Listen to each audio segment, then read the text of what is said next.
Hi everyone. It's been ages since I've recorded a video.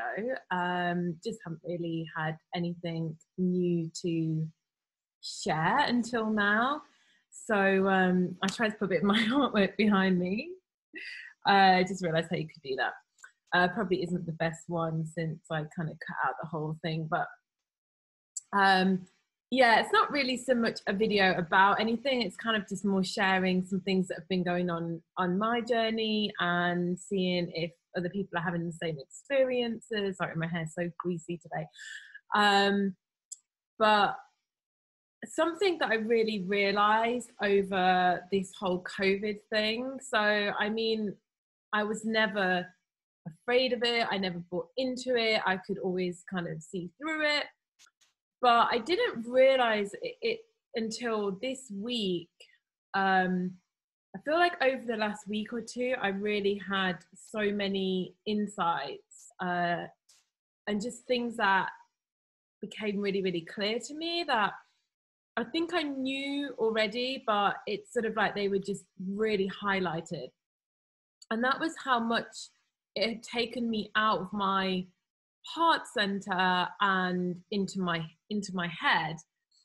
And it wasn't like I was stressed actively or that I had a particularly bad time. If anything, I'm in the UK, so we really had a basically 1 year lockdown or more, where we couldn't really work or do our jobs unless they were things that we could do from home. So, we really did have a long extreme period.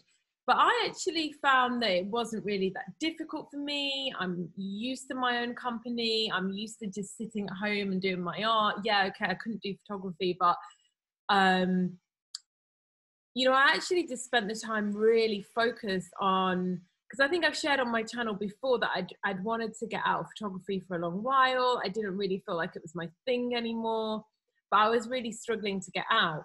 So COVID period for me was awesome because it gave me no option. There was no jobs. I literally stopped working at the very beginning of the whole thing, like in the March, and that was it. There was no jobs. Anything that was there was postponed. I think I did my first job like a week ago. So there was just no jobs. And so it really forced me to have to kind of dig deep and do the things that I actually, there wasn't any option to hold on to the old anymore. So it actually made me make that leap into things that I felt were a lot more aligned with who I am now, which is my artwork and, just other things, but things that I just felt were a lot more aligned. So I actually felt that I was doing that, like I didn't, have that loneliness or anything like that, and still found things to do. And I actually, fixed my connection issues over lockdown as well, and actually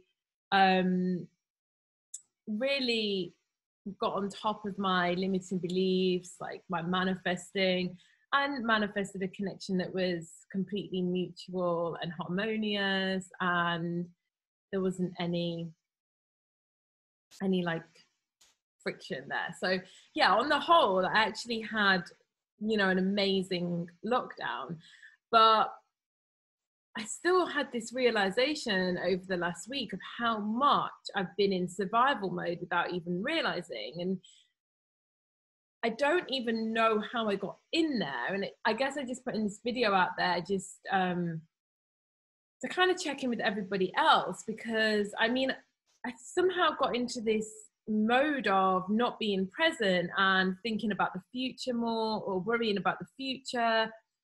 Especially because my connection is not in the same country as myself. How is this going to work? How are we going to see each other? How are we going to like manage to what's going to happen with this? Could there be a point where we just can't make it work, so we can't fly?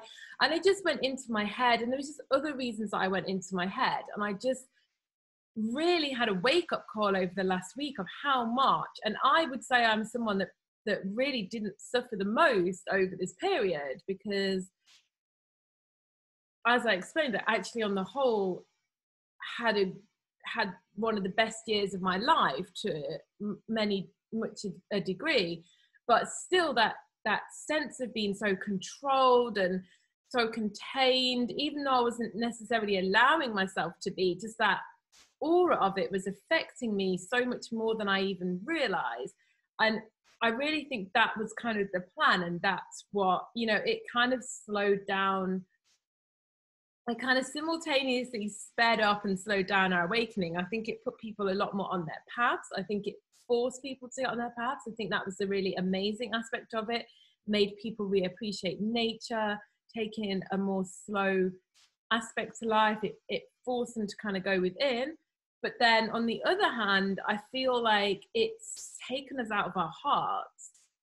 You know, if people followed all the guidelines, they were staying away from people. And even if they weren't, people were staying away. So, you know, you're outside of the radius of the heart energy. So we're not connecting to people's hearts in that way. And then just being in our head, we're just not like centered in our hearts. And I just really, really had that realization this week of how disconnected I had become from my heart and from that flow. And, you know, I thought back to a few years when I really felt glowing and like radiant, and I just didn't feel that anymore. I felt kind of exhausted. It's kind of like a toxic relationship with the government, right? And I know we create our reality and like we create our bubble, but I guess I'm just kind of giving people a heads up that sometimes these things kind of sneak up on us without us really realizing. And when I sat back, I could really see how I had just been pulled out of my heart and into my head by reacting to my external situation, even in subtle ways, by, you know, worrying about how things were going to turn out, or just constantly analyzing.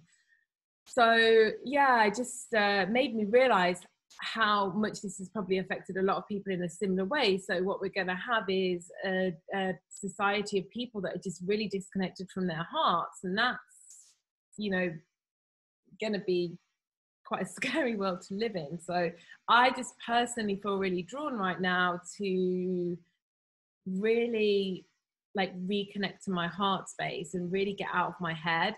And even a lot of manifesting, I feel, can like put you in your head. Sometimes it is necessary, because I do really think that we have to rewire limiting beliefs, and we do have to kind of stay on top of those things and see how we're creating our reality. But I feel too much of it and you sort of lose that connection to your heart. So where I've gotten to with manifesting as well is I thought I would do an update. So, you know, I do really believe that we create our reality. I found Everyone Is You Pushed Out and Mental Diet to be a radical shift for me on my journey. It really made me see how I was creating things. It made me truly understand what I meant by I'm creating my reality. And yeah, it's given me wonderful things, but I do feel like there's a lot more. You know, there's still that vibrational lift and that connection to the heart.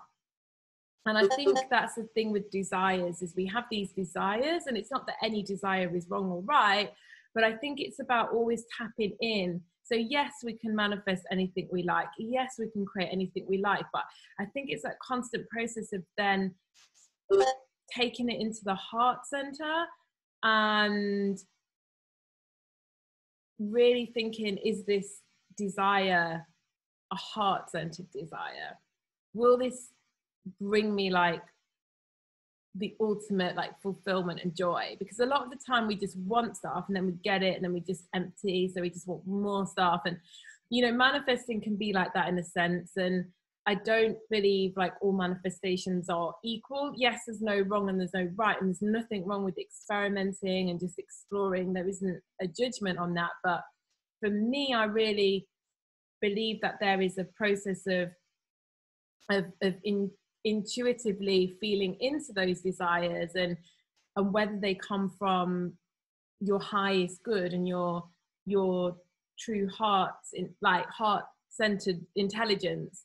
So that's really where I'm at in my journey of manifesting, somewhere in the middle, you know. And I do still believe in all the ego programs, and seeing if your desires come from an ego program, like a desire to win, or a desire to save somebody, or a desire to